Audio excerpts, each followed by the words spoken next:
Los episodios del bosque, aquellas figuras de brujería en las camas, el extraño actuar de Dobby, las continuas pesadillas de Daniel y todo lo enrarecido que se había puesto la casa estaban convenciendo a mamá de que algo ocurría, y ese algo era con la abuela. Su actuar estaba sobre cualquier demencia senil. Esto ya era algo macabro. Iré a la iglesia por el párroco mañana mismo, dijo papá. Todo esto está demasiado enrarecido y me está comenzando a preocupar, concluyó, mientras observaba el cuarto en todas las direcciones, percibiendo aquella oscuridad que se estaba tomando la casa lentamente.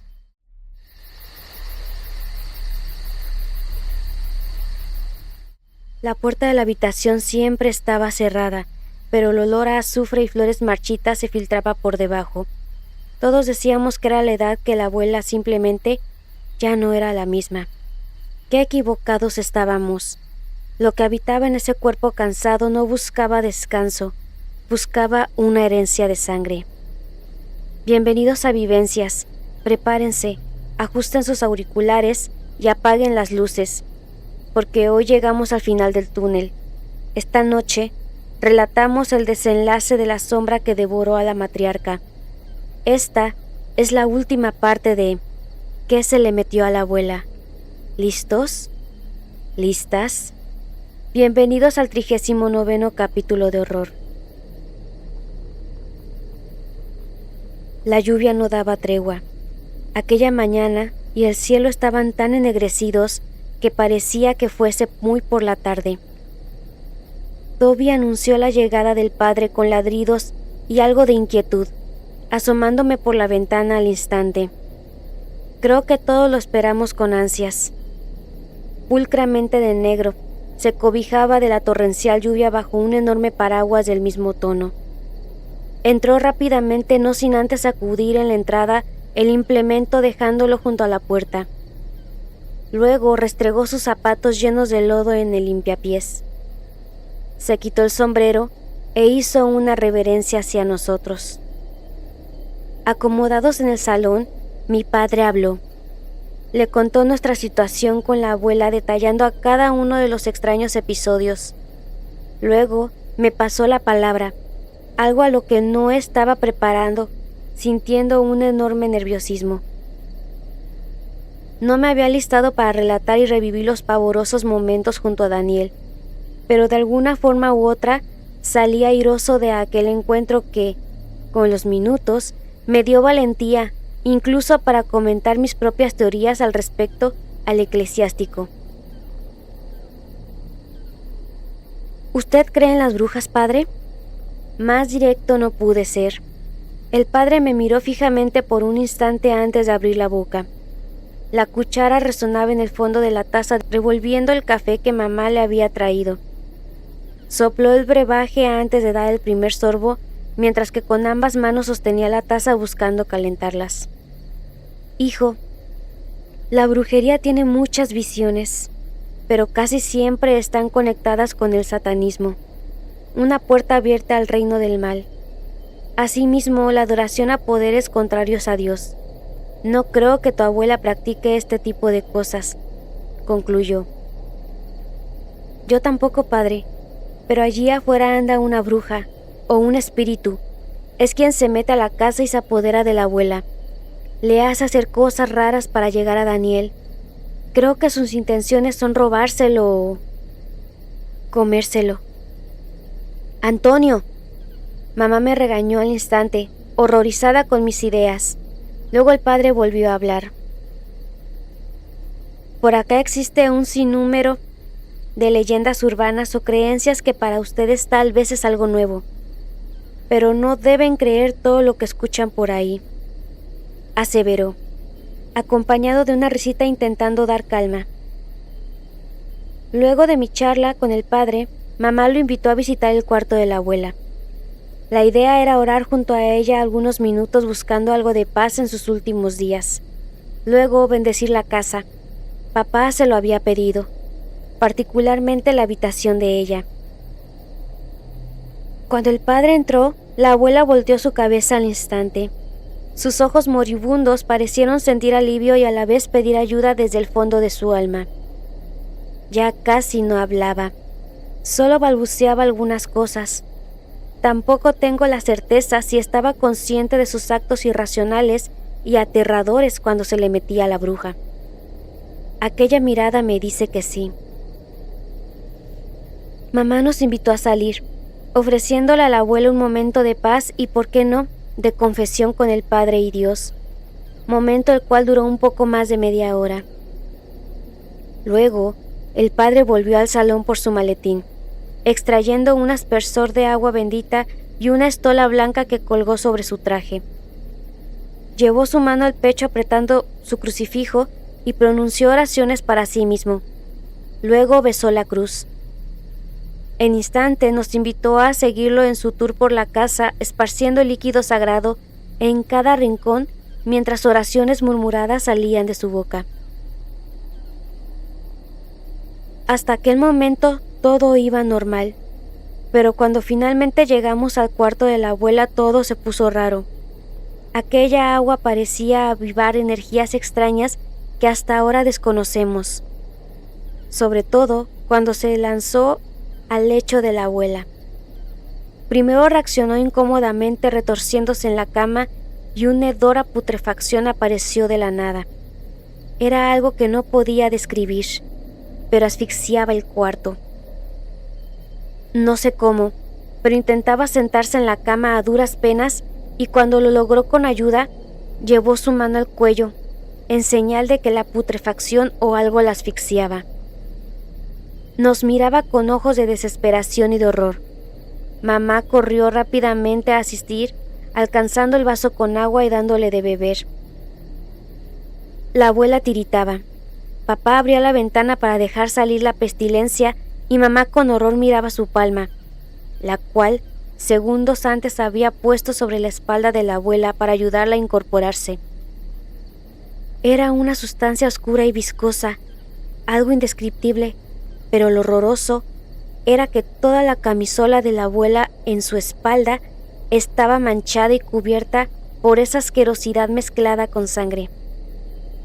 Aquello era más que sus llagas, y cuando mamá levantó la camisola, unas cuantas moscas enormes volaron sobre nuestras cabezas, cuyo zumbido se perdió con el grito de horror, al ver aquellas heridas podridas de la abuela. Creo que hasta el padre no daba crédito a la asquienta escena. Era como si la abuela se estuviera pudriendo lentamente desde dentro, carcomiendo sus órganos y huesos. El llamado a la ambulancia fue al instante, y todos quedamos en shock, sin saber qué hacer ni qué sucedía con la abuela. ¿Cómo llegó a ese estado sin darnos cuenta? El padre había estado a escasos minutos junto a ella y no notó absolutamente nada extraño. Ni hedor, ni manifestaciones de dolor. Solo me miraba, tomó mi mano y rezamos. Luego cerró sus ojitos, creo, hasta dormirse, dijo el padre. No sabíamos qué hacer. Esperamos mejor a los paramédicos que no tardaron mucho en llegar a la casa. Las heridas observadas fueron de total asombro para ellos. Jamás habían visto algo así. Sentada en la cama, la atendieron colocando un fuerte calmante para poder limpiar sus heridas, sin que sintiera tanto dolor, pero extrañamente no emitía ninguna manifestación de aquello. Las ulceraciones estaban totalmente infectadas, incluso llenas de pus que estallaron como ampollas cuando asearon la zona y apretaban para limpiar todo aquello. «Hay que llevarlo urgente», dijo el doctor principal del grupo médico. «No es normal que esté a este nivel de infección sin tener alguna septicemia. Debemos trasladarla ya». La abuela ardía en fiebre. Mis padres no supieron qué decir. Tampoco el padre, que solo rezaba en un rincón por la abuela sin entender cómo diablos llegó a aquel estado. Nadie entendía absolutamente nada. Solo éramos observadores llenos de horror mientras trasladaban a la abuela en una camilla. Mamá y mi hermano mayor subieron a la ambulancia. Papá se quedó con nosotros. Seguía con una especie de trauma yendo a la cocina a servirse un vaso de vino que bebió casi de un sorbo buscando calmar el pavor de aquel momento. Luego apareció sacudirse de aquel estado y me pidió que cambiáramos rápidamente la ropa de cama de la abuela, a lo cual me negué en un principio, pero papá me dijo: «No te estoy preguntando. Vamos». Antes de seguir con la última parte de esta vivencia, te invitamos a que nos sigas para crecer juntos en este lindo proyecto. También que le des a la campanita para que no te pierdas ningún video nuevo. Y un like, un comentario y comparte este video para que nos trate bonito el algoritmo de YouTube. Comparte tu historia y haz que otros tiemblen de miedo. Sin más por decir, continuamos. Pese a que la ventana aireaba y mantenía fresco el cuarto, aún se sentía la putrefacción de la abuela. La lluvia caía con fuerza e intenté concentrarme en cómo decantaba desde el tejado para no pensar en la esquienta tarea. La cama estaba llena de fluidos que variaba entre sangre, pus y aquella extraña viscosidad oscura. Por supuesto no podía faltar el agua bendita, arrojada por el padre que, para mí, fue la causante de todo este desastre. Sacamos los ropajes desde las puntas, amontonando todo, dejando expuesto el colchón también infectado. «Creo debemos tirarlo», dijo papá, y fue cuando lo removimos que nuevamente encontramos aquellas extrañas figuras de palos amarrados. «Dios santo», exclamó. En instantes nos encontramos echando todo a un enorme tambor que encontramos en el patio y prendimos fuego. El humo de aquel desastre era opacado con la lluvia intensa, pero papá no estaba dispuesto a que no se consumiera del todo, así que vertió acelerante y tapó a medias el tambor. Luego de un largo rato en que nos quedamos parapetados observando cómo ardía todo, finalmente entramos a la casa y preparamos algo para el almuerzo. La comida fue extraña. Nadie habló absolutamente nada y papá miraba el teléfono a cada rato, esperando noticias desde el hospital. Mamá le había informado hace poco más de una hora que estaban quirúrgicamente limpiando sus úlceras, estabilizando su fiebre y tomando una serie de exámenes para saber sobre su delicado estado. Fue a eso de las 3:45 cuando sonó el teléfono.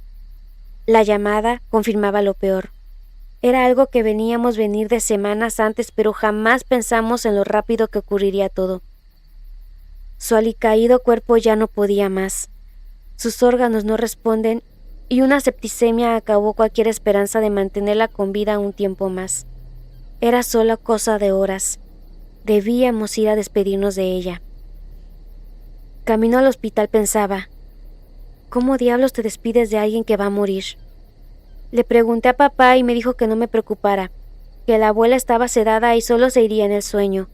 Daniel, por su parte, preguntó lo que más le importaba: ¿ya no vendrá por las noches a asustarnos?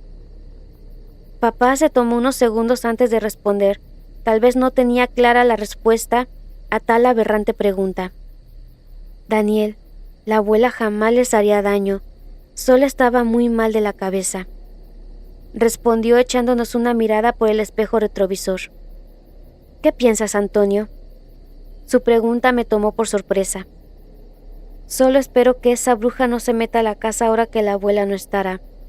Temo que si se entera que ya no tendrá el cuerpo de la abuela, haga un desmadre. Papá se quedó mudo.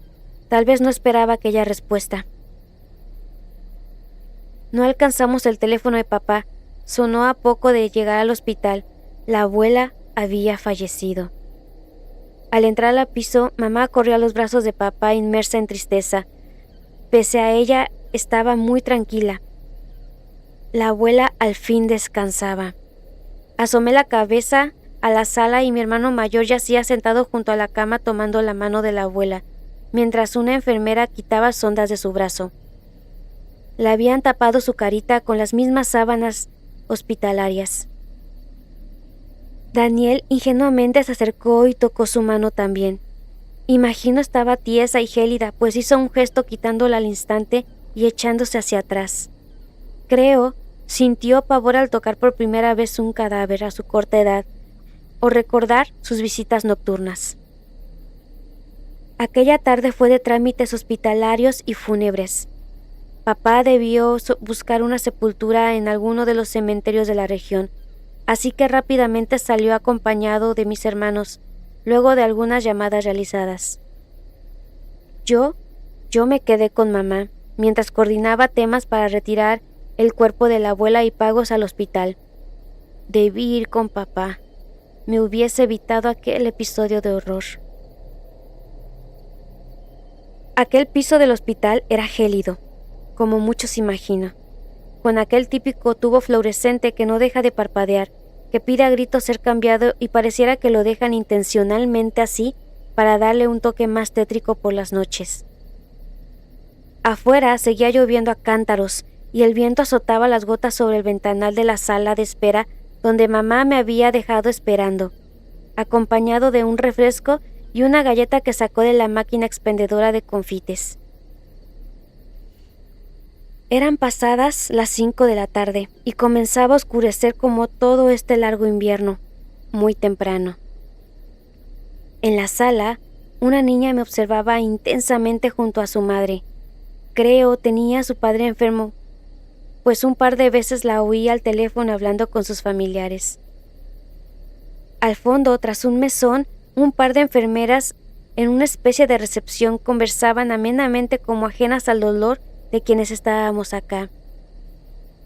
Yo estaba sentado justo al final de aquella sala de espera, donde comenzaba el largo pasillo aquel.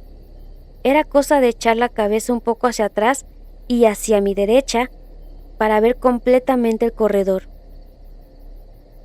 La habitación donde yacía aún la abuela estaba a medio pasillo y aún no entendía por qué tardaban tanto en llevarla a donde se supone trasladan los cadáveres, y pese a que mamá reclamó o consultó al respecto, solo le dijeron que estaban escasos de personal, que ya pronto la trasladaban a una especie de morgue climatizada debidamente.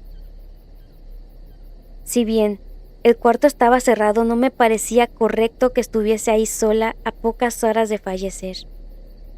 Imaginaba, aún desconociendo los tiempos de putrefacción de un cuerpo, que ya el cuarto debería estar inundado de hedores a muerte. Pasaban largos minutos y mamá no aparecía. Andaba aún en aquellos trámites. Estaba tranquilo, pero de la nada comencé a sugestionarme y pensar en cosas de la muerte y sobre todo qué pasaría con aquella bruja dentro de la abuela. Un ruido me sacó de aquellas ideas. Provenían del pasillo, así que observé fijamente largos instantes esperando ver enfermeras o algún doctor saliente de visitar a un paciente, o camilleros trasladando a alguno. Pero no había absolutamente nadie. Era una puerta que se abría y cerraba una y otra vez como presa de una ventisca inexistente.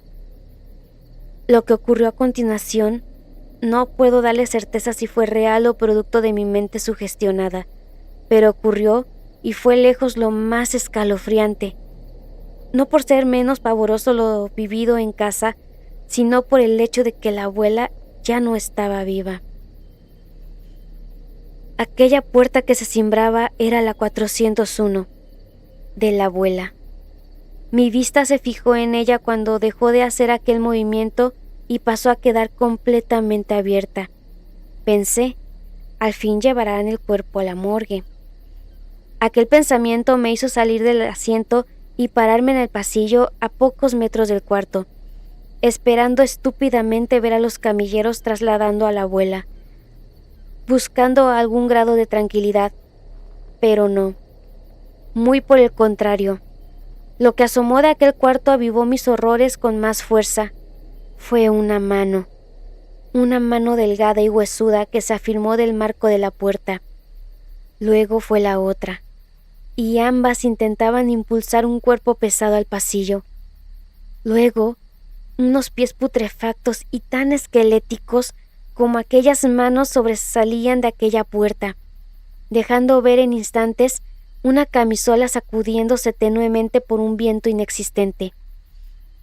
Era ella.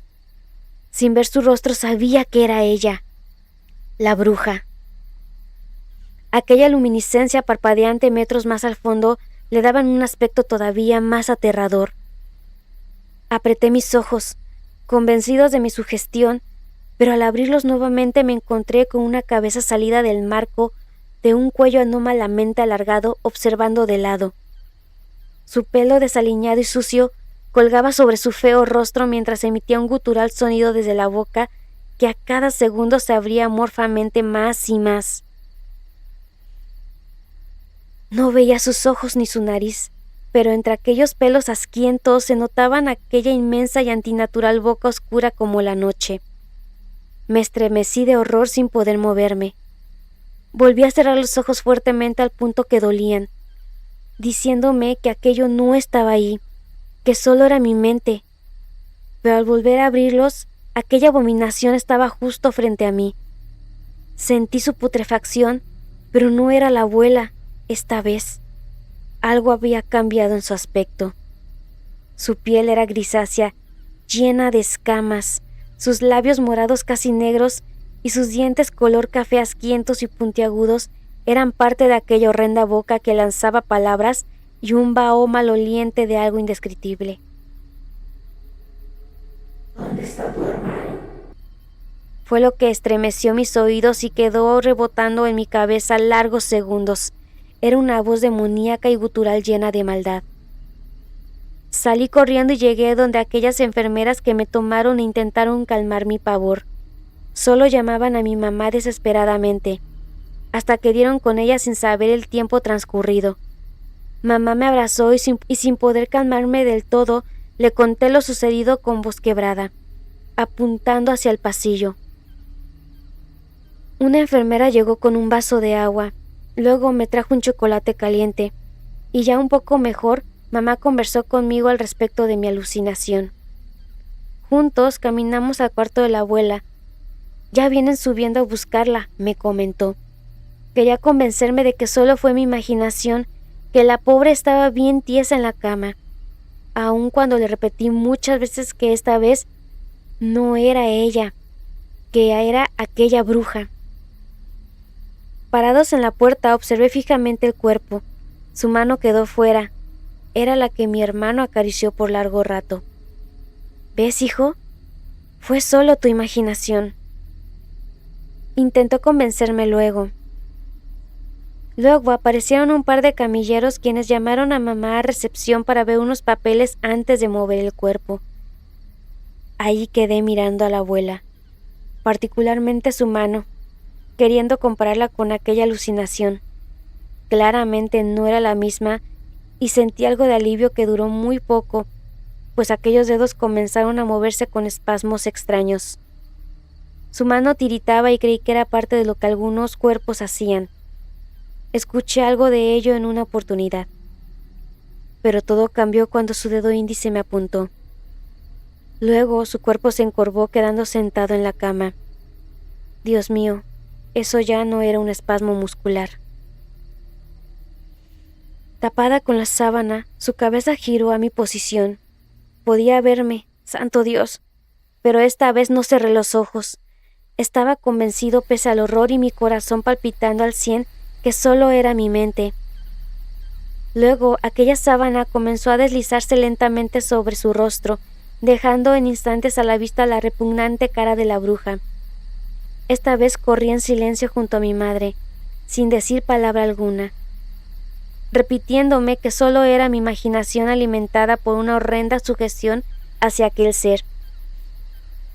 En instantes volvimos al cuarto acompañados de los camilleros, quienes trasladaron el cuerpo de la abuela a otro punto donde sería entregado por la mañana para ser llevado directo al cementerio parroquial. Al día siguiente por la tarde la abuela fue enterrada. Solo un hermano de ella aún con vida y junto a familiares asistió dada nuestra lejanía con la capital. No hubo velorio, pues las condiciones del cuerpo no eran las mejores, y nos sugirieron no hacerlo. Tampoco mamá quería velar su cuerpo, solo dejarla descansar. La casa sintió el vacío de la abuela, creo también la bruja, pues fue durante casi un año que sentí cosas extrañas y estoy seguro de que era ella. Ciertas noches, sobre todo la más oscura y fría, alguien rondó siempre la casa, la techumbre e incluso acechó desde el patio trasero. Dobby siempre la percibía y había noches enteras en que no paraba de ladrar, hasta que alguien lo metía al cuarto y se recostaba a nuestros pies. Mamá y papá no hablaron más al respecto a los sucesos ni de brujas. Por ello mismo nunca volví a comentarles sobre esas cosas extrañas y presencia rodando la casa. Mejor dejarlo así. Sé de igual forma que mamá cree lo suficiente en brujas ahora. Sabía que ella seguiría acechando la casa buscando a Daniel. Desde entonces la casa siempre huele a hierbas protectoras que abundan por montones. También la he visto vertiendo sal por alrededor de la casa y nunca faltan las veladoras por las noches ni el agua bendita. El padre nos visitó días después de la muerte de la abuela y vi cómo a escondidas le entregó una botella grande de agua bendecida a mamá. Cada cosa no es casualidad, aun cuando mamá no comenta al respecto. Tampoco es casualidad que unas enormes tijeras abiertas descansen bajo la cama de Daniel. Así fue durante varios años, hasta que tomó edad suficiente para dejar de ser un niño. Hoy, a más de 15 años de esta extraña y aterradora experiencia, seguimos en la misma casa, con el mismo bosque enfrente, el cual nos hemos negado a explorar nuevamente. Cuando Daniel cumplió 12, sostuvimos una profunda conversación respecto a lo que había ocurrido y, pese a no recordar del todo, hay un terror en su mente escondido en lo más profundo, el cual no se ha ido del todo. Lo supe cuando visitamos aquel árbol. Dijo que necesitaba ir para enterrar todo de una vez y superar el pavor vivido con aquella bruja.